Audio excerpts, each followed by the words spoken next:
Ubuntu baru saja merilis versi terbarunya yaitu versi 22.04 yang dirilis pada tanggal 22 April 2022, tepat pada saat video ini dibuat.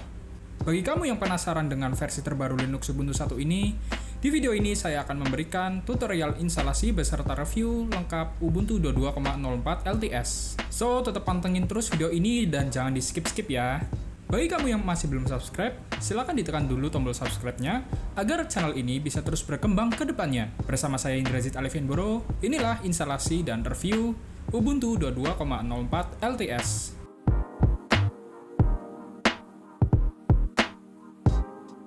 Untuk melakukan instalasi Ubuntu 22.04 LTS, kamu terlebih dahulu pergi ke laman resmi ubuntu.com untuk mengunduh file .iso-nya. Setelah file .iso-nya terunduh, siapkan flash disk minimal ukuran 4 GB yang nggak kepake ya. Di sini saya pakai flash disk merek SanDisk Cruiser Edge berukuran 4 GB. Dan colok langsung flash disknya ke PC atau laptop kalian. Setelah itu, siapin aplikasi buat bikin bootable ke flash disk yang biasa kalian pakai. Nah, di sini saya pakai software yang bernama Win32 Disk Imager. Kalian bisa pakai software yang lain seperti Rufus atau Balena Etcher atau yang lainnya, terserah kalian. Tapi di tutorial kali ini saya saranin buat pakai Win32 Disk Imager ini, biar kamu bisa ikutin tutorial yang saya buat. Kalau kamu belum download softwarenya, sudah saya kasih linknya di kolom deskripsi. Setelah Win32 Disk Imager-nya kebuka, kamu bisa pilih dulu flash disk kamu di kolom device ini. Ingat ya, jangan sampai salah pilih letter drive-nya. Di sini letter drive flash disk saya adalah G. Kamu bisa cek lagi letter drive kamu biar gak salah. Setelah device-nya sudah dipilih, kamu buka file ISO Ubuntu-nya yang baru aja kamu unduh tadi. Kalau filenya masih belum muncul, di bagian ini kamu ubah dulu jadi alt file seperti ini. Nah, file ISO-nya udah muncul ya. Sekarang kamu bisa pilih filenya. Klik aja langsung di tombol buka. Habis itu langsung aja klik write dan yes. Tunggu sampai prosesnya selesai.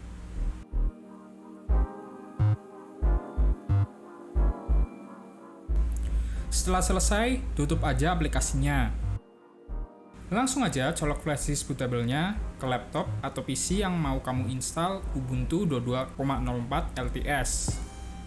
Booting ke BIOS laptop kamu. Perlu dicatat ya, cara masuk BIOS tiap laptop itu beda. Pastiin kamu cari tahu dulu cara masuk BIOS di laptop kamu.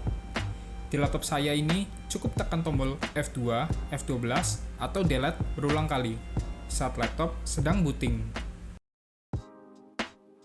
Setelah masuk ke BIOS, kamu set USB sebagai booting utama. Set ke paling atas ya, karena laptop saya sudah saya set booting USB-nya ke yang pertama, jadi saya langsung tekan tombol enter aja ke flash disk-nya. Setelah muncul menu grup seperti ini, kamu langsung aja pilih try or install Ubuntu di opsi paling atas. Tekan enter dan kamu akan booting ke setup-nya.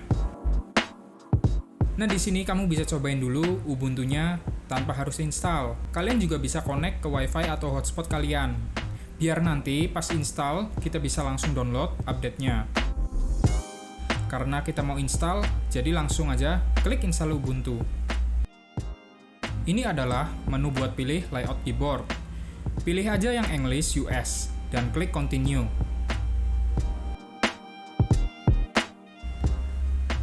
Di sini sebenarnya terserah kamu. Kamu bisa pilih normal installation yang mana sudah include sama browser, aplikasi LibreOffice, dan lengkap dengan media player-nya. Atau minimal installation yang cuma include web browser-nya aja. Di sini kita pilih normal installation dan cek buat install aplikasi third party biar lengkap dan langsung pakai aja habis Ubuntu-nya diinstal. Klik continue. Kalau kamu mau dual boot Ubuntu-nya dengan Windows, kamu bisa pilih something else buat atur dan alokasiin partisi disknya. Tapi di video ini, kita mau install Ubuntu-nya secara single boot, alias Ubuntu-nya aja tanpa ada OS lain. Jadi ada baiknya backup dulu data-data penting kalian, biar nggak ada yang hilang pas nanti Ubuntu-nya diinstal. Pilih erase disk and install Ubuntu. Klik install now, dan klik continue.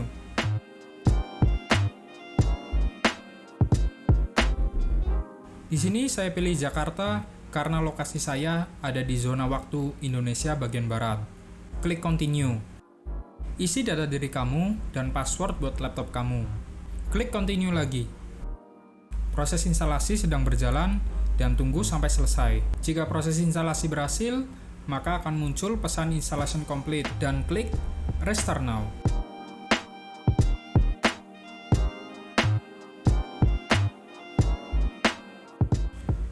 Jika muncul pesan seperti ini, cabut dulu flash disk kalian dan tekan enter. Tunggu sampai booting.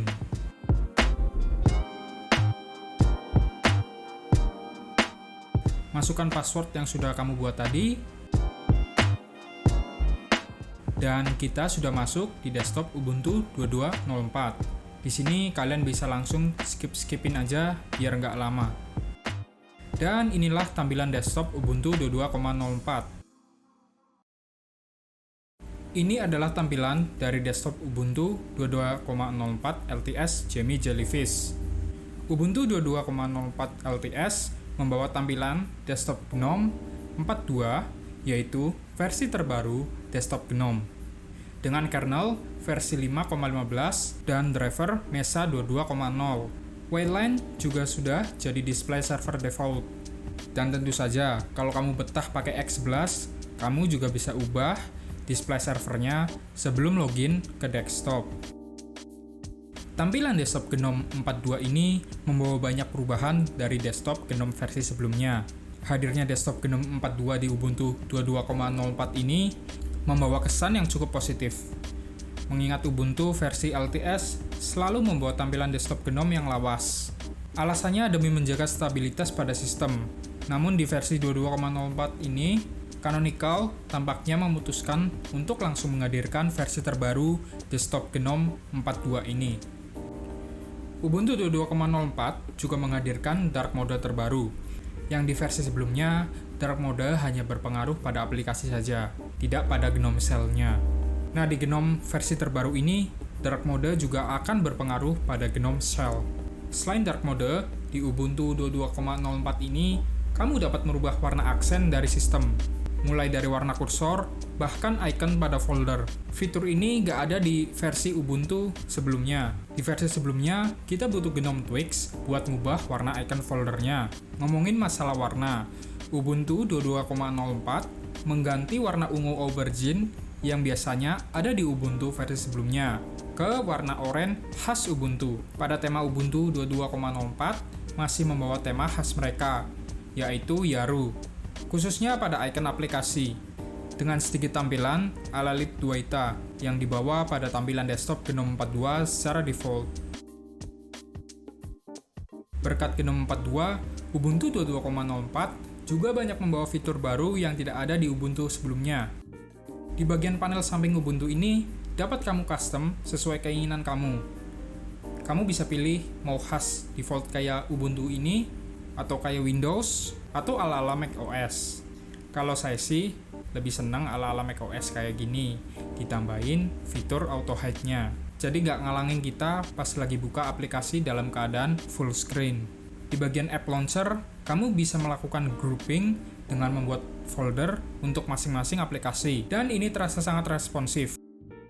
Workspace horizontal kini menjadi gaya default. Ini jadi ngingetin banget pas kita lagi pakai Mac. Di Ubuntu 22.04 ini ada juga fitur built-in screenshot. Selain buat ambil screenshot, fitur ini juga bisa buat rekam video. Dan bisa kita pilih sendiri lagi mana bagian yang mau kita capture. Dengan adanya fitur ini, kalian yang pakai Ubuntu 22.04 gak perlu lagi download aplikasi tambahan buat rekam video. Tapi tetap ya, kalau kamu mau rekam atau streaming game, kamu tetap butuh yang namanya OBS. Format file yang tersimpan berupa .webm, mirip di Chrome OS Flex yang saya review sebelumnya. Selain itu, ada juga yang namanya fitur Power Saver. Ini berguna banget biar baterai laptop kamu bisa lebih hemat pas kamu pakai Ubuntu 22.04 ini. Ubuntu 22.04 ini juga bawa fitur multi-touch gesture ya. Ini berkat display server Wayland. Dengan adanya fitur multi-touch gesture ini, kamu bisa buka launcher aplikasi pakai 3 jari. Atau kalau kamu mau pindah-pindah workspace, kamu juga bisa swipe pakai 3 jari. Ubuntu 22.04 masih mengadopsi teknologi containerized buat aplikasi mereka, yaitu Snap Package. Contohnya di Firefox ini, formatnya bukan lagi apt kayak di versi sebelumnya, melainkan Snap. Firefox versi Snap ini, kalau dibuka, itu cukup lama ya, ada sekitar 10 detikan. Tapi itu cuma saya alami pas saya buka Firefox Snap di laptop. Nah, pas saya buka Firefox versi Snap ini di PC, lewat live USB ya, Firefox cuma butuh sekitar 6 detikan aja. Ya, saya masih belum tahu sih apakah karena hardware juga berpengaruh dalam hal ini. Padahal baik laptop dan PC saya dua-duanya pakai SSD. Dan catatan ya, buat kalian yang menganggap kalau hadirnya Firefox versi Snap di Ubuntu ini adalah idenya canonical. Jadi Firefox versi Snap ini bukan idenya canonical. Ini murni idenya Mozilla sendiri. Jadi Mozilla itu ngajak Canonical buat ngembangin bersama aplikasi Firefox versi Snap ini. Dan kalau kalian nggak suka sama Firefox versi Snap di Ubuntu 22.04 ini, silahkan kalian protes ke Mozilla, bukan ke Canonicalnya ya. Meski Firefox Snap ini pasti buka cukup lama ya, aplikasi Snap lain kayak Spotify yang saya install di Ubuntu saya, butuh sekitar 6 detikan aja buat buka aplikasi Spotify versi Snap di Ubuntu saya, yang saya install di laptop saya ini. Dan kalau kamu nggak suka sama Snap, kamu bisa coba install aplikasi lain yang formatnya apt, Flatpak, ataupun AppImage. Saya yakin sih kalau Snap Package ini bakal terus ditingkatin sama Canonical. Karena Canonical sendiri tahu sama keluhan pengguna-pengguna Ubuntu di luar sana dengan aplikasi Snap buatan mereka. Ubuntu Software Center kini tampilannya juga lebih modern. Informasi yang ditampilin juga cukup lengkap. Ada ukuran download aplikasinya, keterangan keamanan, dan lain-lain. Berbagai aplikasi kayak LibreOffice dan Thunderbird juga hadir dalam versi paling baru. Meski ada beberapa aplikasi di Ubuntu 22.04 ini masih versi lawas, kayak aplikasi kalender dan setting ini contohnya. Untuk bug yang saya alami, saya baru nemuin pas saya buka webcam di aplikasi Cheese. Gambarnya nggak ada sama sekali. Sama halnya pas saya coba jalanin Ubuntu di PC lewat live USB. Webcam eksternal saya nggak bisa nampil gambar sama sekali. Saya masih belum nemuin penyebabnya. Entah karena aplikasi Cheese-nya atau emang bug dari Ubuntu-nya. Saya juga belum nyoba buat hubungin webcam saya ke OBS. Jadi saya belum bisa ambil kesimpulan soal bug-nya ini. Overall, Ubuntu 22.04 LTS ini cukup stabil dan smooth ketika saya pakai di laptop. Dan nggak ada kendala sama sekali yang saya alami.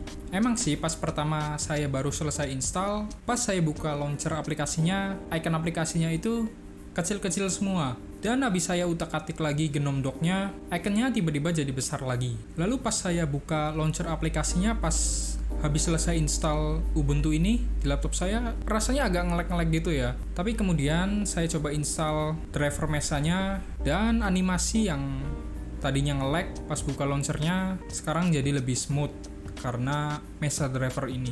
Jadi bagi kamu yang mau beralih dari Windows ke Linux, atau bagi kamu yang nggak punya duit buat beli lisensi Windows ya, karena kemahalan, Ubuntu 22.04 LTS ini bisa jadi distro Linux pertama yang bisa kamu coba. Ngomongin soal Windows, mungkin sebagian dari kita nggak bisa lepas gitu ya dari OS Microsoft 1 ini. Karena kita tahu sendiri lah ya, apa sih alasan kita pakai Windows? Ya apalagi kalau bukan buat ngegame gitu ya. Mungkin di lain kesempatan, saya akan coba bereksperimen buat mainin game-game yang ada di Windows di Ubuntu Linux 1 ini. Jadi biar bisa kasih gambaran dan perspektif baru buat kalian para gamer-gamer di Windows. Supaya bisa menjadikan Linux sebagai operating system alternatif buat main game selain Windows. Jadi bagi kamu yang belum subscribe channel ini, silakan diklik dulu tombol subscribe-nya dan jangan lupa nyalain lonceng notifikasinya biar kamu nggak ketinggalan sama video-video baru saya ke depannya. Like aja kalau kamu suka video ini dan jangan lupa share ke teman-teman kalian serta kerabat terdekat kalian. Oke, saya Indrajit Elvenboro.